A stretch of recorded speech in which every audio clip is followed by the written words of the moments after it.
Programme breaking barriers Alia Shah YouTube channel पर मैं हूं आपकी होस्ट आलिया। हालात बहुत ख़राब हैं, बहुत ख़तरनाक सूरत हाल है। फ़ौज को हाई अलर्ट कर दिया गया है, पुलिस को भी हाई अलर्ट कर दिया गया है। पुलिस की बड़ी नफरी तैनात कर दी गई है। दफ़ा 144 का नफाज हो चुका है और 144 की बिना पर लोग घरों से बाहर नहीं निकल रहे और उनको घरों से बाहर निकलने के लिए मना कर दिया गया है। आप सोच रहे होंगे कि नया कोई सियासी तूफ़ान आ गया है। आज एक नया सियासी तूफ़ान भी आया है, वो डेवलपमेंट भी आपके सामने रखेंगे। लेकिन अभी हम बात कर रहे हैं उस सियासी तूफ़ान की नहीं, बल्कि उस तूफ़ान की जिसका नाम है बिपरजॉय। ये तूफ़ान दो कंट्रीज़ पाकिस्तान और इंडिया को हिट कर रहा है। पाकिस्तान के कुछ इलाके जिसमें ठट्ठा, बदीन, केटी बंदर, सजावल इस तरह के एरियाज़ हैं, और इंडिया में गुजरात के साहिली इलाके, वहाँ पर ये तूफ़ान हिट कर रहा है। अब इसमें 20,000 इवैक्यूएशंस करवाई जा चुकी हैं, 50,000 लोगों को वहाँ से निकालना है। और इसमें सबसे ज़्यादा नुकसान, आप जानते हैं कि ये जो ठट्ठा, बदीन, ये सब एरियाज़ वो हैं कि जहाँ पर गांव हैं बहुत ज़्यादा, और इनमें रहने वाले भी गरीब गुरबा लोग हैं। उनके जो घर बने हुए हैं, सबसे बड़ा जो नुकसान होता है वो ये होता है कि जो बिल्डिंग्स हैं वो या तो इतनी पुरानी होती हैं या फिर कच्चे घर बने होते हैं, और वो पानी आने के बिना पर वो टूट जाते हैं, ढह जाते हैं वो तो फौरी तौर पर। और लोग जो उनके अंदर होते हैं वो भी, उनकी जानें चली जाती हैं, मर जाते हैं वो। तो यही वजह है कि उन इलाकों को खाली करवाया जा रहा है। लेकिन क्योंकि जो तूफ़ान है उसकी डायरेक्शन आते आते पहुँचते पहुँचते चेंज भी हो सकती है, और ये 15 की दोपहर को, सुबह के बाद कह रहे हैं कि सही तरीके से ये पूरी तरीके से पहुँचेगा, तो तब तक इसका रुख भी चेंज हो सकता है। तो फिर ऐसा होता है कि कई ऐसे इलाके अगर वहाँ से इवैक्यूएशन नहीं हुई तो वहाँ पे रहने वाले लोगों की फिर उनको बहुत मुश्किलात का सामना करना पड़ता है, यानी कि वो उनकी जानें भी जा सकती हैं, और घर वर तो वैसे ही सामान वगैरह, मवेशी जानवरों पे बड़ा इस दौरान जो है वो बहुत बुरे हालात। हमने वीडियोस और क्लिप्स वायरल हो रहे हैं, पिक्चर्स वायरल हो रही हैं, जिसमें देखा जा सकता है कि अभी ही इन इलाकों में, कई इलाकों में बहुत शदीद तेज़ बारिशें शुरू हो गई हैं और डस्ट के तूफ़ान देखे जा सकते हैं।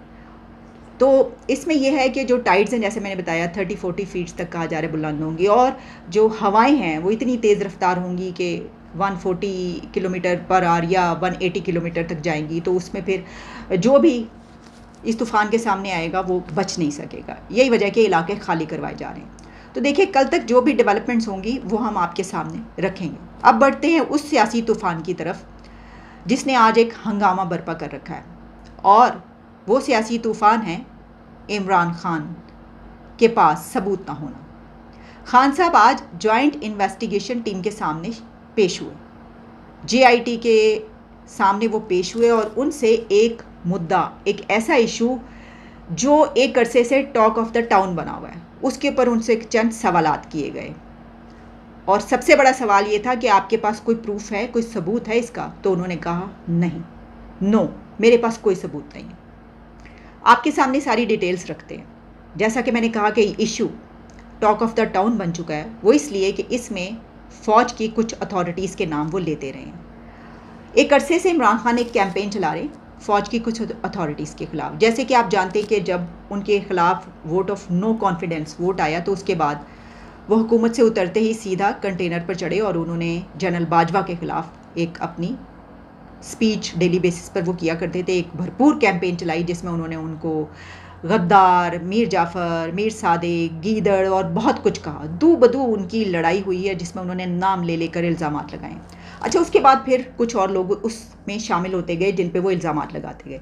एक और नाम सामने आया जो था DGI जनरल फैसल नसीर का, लेकिन उससे पहले वो नाम नहीं लेते थे, वो सिर्फ डर्टी हैरी कहते रहे कि इसने हमारे ख़िलाफ़ ये किया, इसने हमारे सपोर्टर्स, हमारी पार्टी के वर्कर्स के ख़िलाफ़ ये किया। उन्होंने अपने कत्ल का इल्ज़ाम भी लगाया, उन्होंने पार्टी के लोगों के कत्ल का इल्ज़ाम भी लगाया, तशद्दुद, अगवा, मारपीट, ये सब करवाना, और उनकी पार्टी और उनके ख़िलाफ़ जो साजिश हो रही है, तो उन्होंने कहा कि ये जनरल फैसल नसीर करवा रहा है। पहले वो डर्टी हैरी कहते रहे, फिर उसके बाद उन्होंने नाम भी लेना शुरू कर दिया, तो सबको पता चल गया। अच्छा, अब इस बिना पर क्योंकि वो एक भरपूर कैंपेन चलाते रहे हैं, तो उनके जो सपोर्टर्स हैं वो भी उनके साथ इस कैंपेन में शामिल रहे। और फिर उसके बाद उनके जब एक कातिलाना हमला हुआ, तो उसमें भी वो ये कहते रहे कि ये कातिलाना हमला करवाने वाले भी यही हैं। आज उनसे जो जॉइंट इन्वेस्टिगेशन टीम ने सवालात किए वो बड़े दिलचस्प रहे। उनसे सवाल ये किया गया कि डू यू ओन क्लिप्स। उनको वो क्लिप्स दिखाए गए जिसमें उन्होंने ये कहा कि ये जनरल फैसल नसीर है कि जो हमारे ख़िलाफ़ ये सब कर रहा है, जिसमें मैंने आपको बताया कि वो अपनी स्पीचेज़ में क्या कुछ कहते रहे। तो ज़ुबान ज़द-ए-आम है ये इशू, मेरा ख़्याल आपको बड़े अच्छे तरीके से पता होगा, सभी को पता है। तो उन्होंने कहा यस, हाँ मैं ओन करता हूँ कि ये मेरे ही क्लिप्स हैं। उनसे सवाल किया गया, do you have any proof of your allegations? उनका कहना था नो। फिर उनसे सवाल किया गया, क्या जनरल फैसल नसीर ने कभी आपको डायरेक्टली थ्रेट किया? उनका जवाब था नो। उनसे पूछा गया, देन वाई, आप क्यों उनके ऊपर इल्ज़ामात लगा रहे हैं? उनका जवाब था, समवन टोल्ड मी। फिर सवाल था, एनी प्रूफ और एविडेंस यू हैव? उनका जवाब था नो। फिर उनसे पूछा गया, वाई यू नेम्ड डीजीआई? उनका जवाब था, ही डिड प्रेस कॉन्फ्रेंस। फिर उनसे पूछा गया, क्या आप कभी जनरल फैसल नसीर से मिले हैं? कभी आपकी उनसे मुलाकात हुई है? उन्होंने कहा नो। फिर उनसे पूछा गया, आप डर्टी हैरी किसको कहते हैं? उनका जवाब था, जनरल फैसल नसीर। उसके बाद ये डॉक्यूमेंट इसको उनके ऊपर इमरान खान के सिग्नेचर करवाए गए। अब देखिए, सवाल ये पैदा होता है कि जब कोई इन्वेस्टिगेशन टीम के सामने पेश होता है तो वो प्रूफ लेकर जाता है। ऐसे ही होता है ना, यानी जिसकी हेयरिंग हो रही हो वो और उसकी टीम सबूत लेकर जाती है कि जी ये जो सवालात हमसे पूछे जाएंगे हम पहले ही उसके प्रूफ लेकर जाएं। ओके, वो प्रूफ लेकर नहीं गए, वो ये उनके पास प्रूफ नहीं थे, तो उन्होंने कहा कि मेरे पास सबूत नहीं है। लेकिन अगर आपके पास सबूत हों तो आप क्या कहते हैं? आप ये कहते हैं कि मेरे पास सबूत है, मैं लेकर नहीं आया। हो सकता है कि आप ना लेकर गए हों, ये मुमकिन है कि भाई आपने सोचा हो कि अभी तो सिर्फ ये पूछेंगे, जब ये मांगेंगे सबूत तो मैं दे दूंगा। तो फिर आपका जवाब ये होना चाहिए था इमरान खान का कि मेरे पास सबूत हैं लेकिन मैं लेकर नहीं आया, मेरी टीम के पास मेरे पास है, मैं आपको पहुंचा दूंगा। या वो बता सकते थे कि मेरे पास ये इतनी एविडेंसेस हैं, मैं आपको दूंगा। लेकिन उन्होंने कैटेगोरिकली सिंपली ये जवाब दिया है कि नहीं, उनके पास कोई सबूत नहीं है। अच्छा, जब उनसे ये पूछा गया कि फिर आप क्यों कर रहे हैं, तो उन्होंने दो बातें कही। एक उन्होंने कहा कि क्योंकि उन्होंने एक प्रेस कॉन्फ्रेंस की, और दूसरा उन्होंने ये कहा, समवन टोल्ड मी। तो ये जो समवन टोल्ड मी सेंटेंस है, इसका किस्सा बहुत पुराना है। देखिए, खान साहब के मुतालिक ये कहा जाता है कि वो बहुत ज़्यादा यू टर्न लेते हैं। तो कई ऐसे इश्यूज सामने आए जिसमें उनका बाद में एक्सप्लेनेशन ये थी कि समवन टोल्ड मी, मुझे तो किसी ने बताया था, तो ये तो बात ही गलत निकली। नहीं, ये तो गलत था, वो तो ऐसे ही किसी ने कह दिया था। ये जो समवन टोल्ड मी है, आप अगर थोड़ा सा रीसेंट पास्ट में जाएं तो एक 35 पंचरों का मामला था। उन्होंने कहा था कि 35 पंचर उनको लगा दिए गए हैं। जब इलेक्शन हुए तो इलेक्शन के दौरान और उसके बाद वज़ीर आज़म बनने के बाद भी वो ये कहते रहे कि नजम सेठी क्योंकि उस वक्त केयर टेकर सेटअप का हिस्सा थे और हेड कर रहे थे उसको, हुकूमत को, केयर टेकर सेटअप को, तो इलेक्शन के दौरान इन्होंने धांधली करवाई है और इमरान खान की 35 सीटें कम करवाई हैं। तो वो ये एक झगड़ा शुरू हो गया, 35 पेंचर, भाई 35 पेंचर ला देते ने, एना ने इमरान खान को 35 पेंचर ला देते ने। तो खान ने कहा कि मुझे 35 पेंचर ला दिए। अच्छा, वो हुआ कैसे? पता ये चला कि कोई ऑडियो निकली है, और वो नजम सेठी की कोई ऑडियो थी जो इमरान खान तक पहुंची होगी। उन्होंने सुनी तो उन्होंने, और उनके कहा गया कि ये जो डॉक्टर शीरी मज़ारी हैं उनका भी उस वक्त ये आ रहा था कि इन्होंने भी ये कहा है कि ये नजम सेठी ने जो है ये किया है। अच्छा, वो जो 35 पेंचरों की कहानी थी उसमें कोई पता नहीं अमेरिकन एम्बेसडर की या किसकी कोई अथॉरिटी की बात आ रही थी कि उससे ये ऑडियो मिली थी, या इस तरह की बातें भी आती रहीं। और जब ये पूछा गया तो शीरी मज़ारी ने या किसी ने ये बताया कि ये जो 35 पेंचर हैं, ये लगता है कि ये तो सीटें कम की गई हैं। तो खान साहब ने इसको पकड़ लिया। उन्होंने कहा, जनाब ये जो मेरी 35 सीटें कम कराई हैं और मैं तो इतने मार्जिन से जीता, तो ये तो मेरी सीटें कम हुई हैं। लेकिन कुछ अरसे के बाद इमरान खान ने खुद कहा, वो तो ऐसे ही कोई बात नहीं थी, वो तो किसी ने कह दिया था, समवन टोल्ड मी। नहीं, वो तो कुछ नहीं था, ऐसे किसी ने कह दिया था, पता नहीं वो हुआ, ये तो ऐसे ही, वो बस ये ऑडियो आई थी तो हम समझे कि ये 35 पेंचर लगा दिए गए। अच्छा, अब ये इशू इतना बड़ा बन गया था कि ये मुल्क के अंदर और बाहर तक चल रहा था, किताबों में लिखा गया, हर कोई इसके ऊपर बात करता हुआ नजर आता। लेकिन उन्होंने कहा वो समवन टोल्ड मी। अच्छा, उसके बाद काजी फाइज ईसा के ख़िलाफ़ जब प्रेसिडेंशियल रेफरेंस आता है इमरान खान के दौर में, तो काजी फाइज ईसा और उनकी बेगम महीनों तक अदालतों के चक्कर काटते हैं अपनी फ़ाइलें पकड़कर, और उनको अदालतों में घसीटा जाता है, जो अब अगले चीफ जस्टिस ऑफ पाकिस्तान बनेंगे। और कुछ अरसे के बाद इमरान खान ये कहते हैं कि वो तो गलती हो गई, ऐसे ही कर दिया, वो नहीं करना चाहिए था। मैं गलती तस्लीम करता हूँ कि काजी फाइज़ ईसा के ख़िलाफ़ रेफरेंस हमें नहीं भेजना चाहिए था प्रेसिडेंट आरिफ अलवी को। हमने गलत किया, हमें ऐसा नहीं करना चाहिए था। तो भाई ये यू टर्न का बादशाह इस बिना पर कहा जाता है खान साहब आपको। अच्छा, अब जब ये हो जाता है और इमरान खान इन्वेस्टिगेशन टीम के सामने से चले जाते हैं तो फिर समवन टोल्ड हिम, ऐसा ही महसूस हो रहा है कि किसी ने उनको कहा है या उनकी जो उनके लॉयर्स हैं उनकी टीम ने उनको ये कहा है कि खान साहब ऐ की कर देता है तुसी। आपने वहाँ पर जाकर ये कह दिया कि प्रूफ नहीं है, सबूत नहीं है। यानी आप ये कह सकते थे कि मेरे पास सबूत है, मैं लेकर नहीं आया, मेरी टीम लेकर नहीं आई, मेरे लॉयर्स आपको पहुँचा देंगे। लेकिन क्योंकि आपको यही पता है अभी तक, देखें इससे ये जो इंप्रेशन मिलता है ना, जो तासुर मिलता है, वो ये पता चलता है कि इमरान खान को अभी तक यही पता है कि उनके पास कोई सबूत नहीं है, इसका सबूत उनके पास कोई नहीं है। हाँ, वो ये कह रहे हैं, क्योंकि अगर सबूतों की बात होती तो आपके लॉयर्स ने बताया होता, आपको भी पता होता, आपके पास ये भी एविडेंस है, ये भी एविडेंस है। इसका मतलब है आपको नहीं पता। लेकिन चले जाने के बाद उनको ये बताया गया कि, और उनको ख़ुद भी ये एहसास हुआ कि ये उन्होंने गलत किया है, क्योंकि इसके ऊपर हर कोई बात कर रहा है। जिस तरह उन्होंने कुछ लोगों को टॉक ऑफ़ द टाउन बनाया, उसी तरीके से अब ये issue talk of the town बन गया है। तो फिर उन्होंने कुछ ट्वीट्स किए हैं। अब खान साहब ने जो ट्वीट्स किए हैं वो भी हम आपके सामने रखेंगे, क्योंकि हर तरफ की जो भी बात है वो आपके सामने रखनी चाहिए। सारी बात हम आपके सामने रखेंगे। जब कुछ जर्नलिस्टों ने ये लिखना शुरू किया कि खान इन्वेस्टिगेशन टीम के सामने पेश हुआ और कोई भी सबूत नहीं दे सका, तो कामरान शाहिद ने भी ये लिखा, तो उस पर फिर उन्होंने उसके स्क्रीनशॉट को लेकर सब ट्वीट उन्होंने किया, जिसमें उन्होंने कहा कि सबसे पहले तो जो कुछ वीडियोस मैंने कहा, मैं इसकी तस्दीक करता हूँ कि हाँ मेरी हैं। जो क्लिप्स उन्होंने पूछा आप ऑन करते हैं, उन्होंने कहा हाँ, इसमें भी वो यही लिख रहे हैं। आगे वो लिखते हैं, सवाल तो ये है कि जब मैं जनरल फैसल नसीर के ख़िलाफ़ मुकदमा तक दर्ज नहीं करवा सका, जिसके बारे में मुझे इल्म था कि वो राना सनाउल्लाह शहबाज शरीफ के साथ मुझ पर कातिलाना हमले के मंसूबे में ही नहीं, बल्कि इस हमले के बाद जो JIT बनी, जो इसके नतीजे पर पहुंची कि हमले में 3 हमला आवर थे, उसकी इन्वेस्टिगेशन को कवर अप करने में भी मुलव्विस था, तो शवाहिद यानी कि मैं एविडेंस कैसे मुहैया कर सकता हूँ। हम अगर कभी इस मामले की आज़ादाना तहकीकात की गई तो मैं साबित करूँगा कि ये शख्स हमारे शहरियों के ख़िलाफ़ बदतरीन जराइम में मुलव्विस है। अब वो एक बार फिर इल्ज़ाम लगा रहे हैं और कह रहे हैं कि अगर कभी आज़ादाना तहकीकात हुई। देखिए, मैं समझती हूँ, यानी अगर मैं इसको एनालाइज़ करूँ तो इमरान खान के पास ये एक सुनहरी मौका था, गोल्डन चांस था, नादिर मौका था। अगर वो इस वक्त एविडेंस और सबूत पेश कर देते तो पूरी कौम के सामने वो सबूत आ जाते।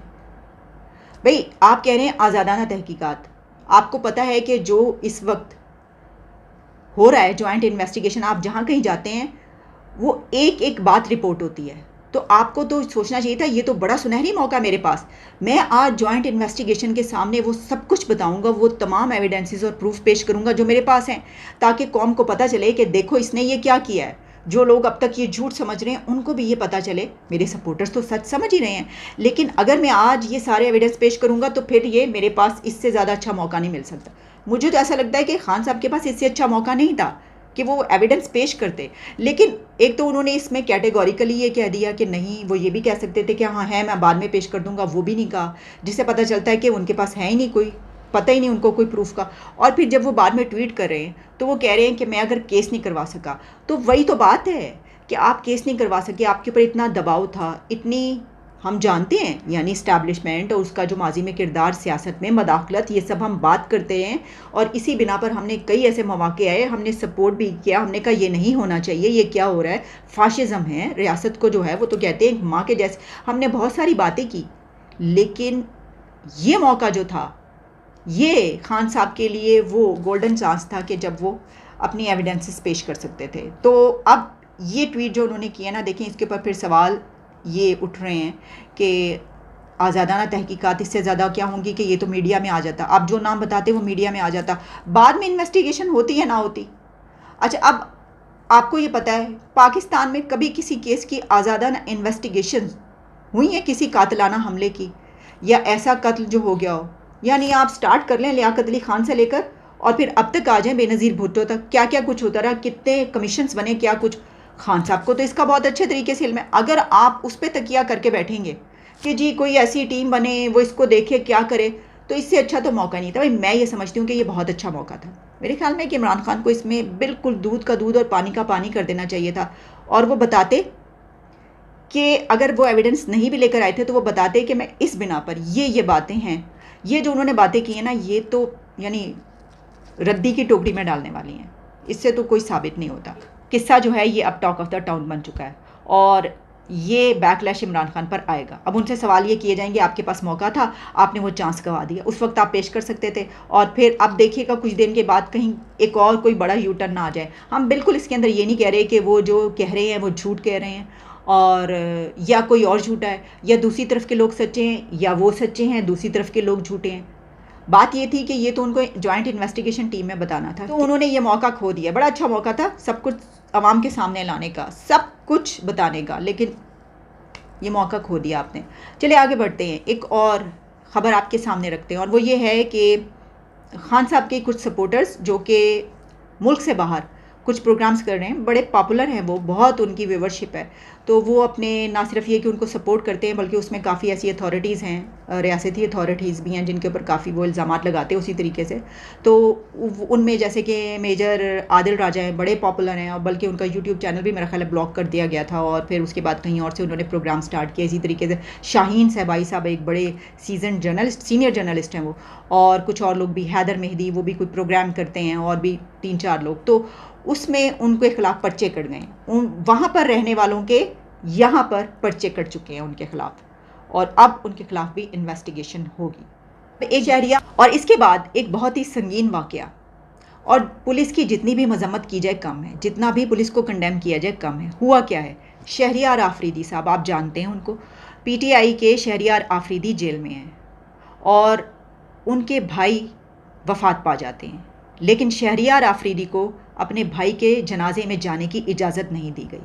यानी ये कौन सी इंसानियत है, ये हम कौन से दौर में ज़िंदा हैं कि जहाँ पर इस तरह के आप जुल्म कर रहे हैं।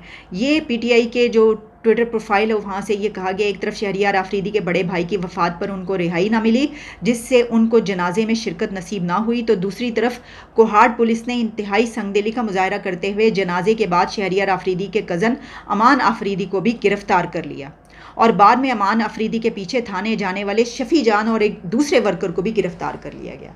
यानी इस सिचुएशन में जो दुश्मन होता है ना, अगर घर में किसी के कोई ऐसा जनाजा रखा हुआ हो तो दुश्मन भी अपनी सारी दुश्मनी भूल जाता है और कहता है कि ये टाइम गुजरने दो, उसके बाद हम अपनी दुश्मनी निकालेंगे।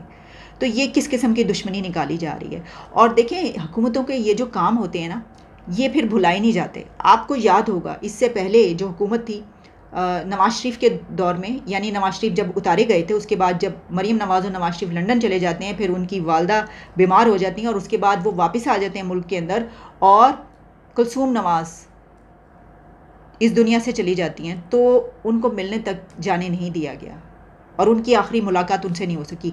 ये भी एक ऐसा ज़ख्म है जिसमें बाद में भी बात होती रहती है और इंसानियत रखने वाले हमेशा इस पर बात करते रहते हैं। ऐसे वाक़यात नहीं होने चाहिए। आपने उनको गिरफ़्तार किया है, आप 5-5 मरतबा गिरफ़्तार कर रहे हैं, लेकिन अब ऐसा तो ना करें कि उनके घर में, किसी के घर में जनाजा है और आप फिर भी उसको ना जाने दें। ये एक बहुत बड़ा सवालिया निशान है और ये इस तरीके से ख़त्म नहीं होगा, ये याद रखा जाएगा और इस पर आवाज़ें उठ रही हैं और उठनी चाहिए। इजाज़त दें, दोबारा आपसे मुलाकात होती है।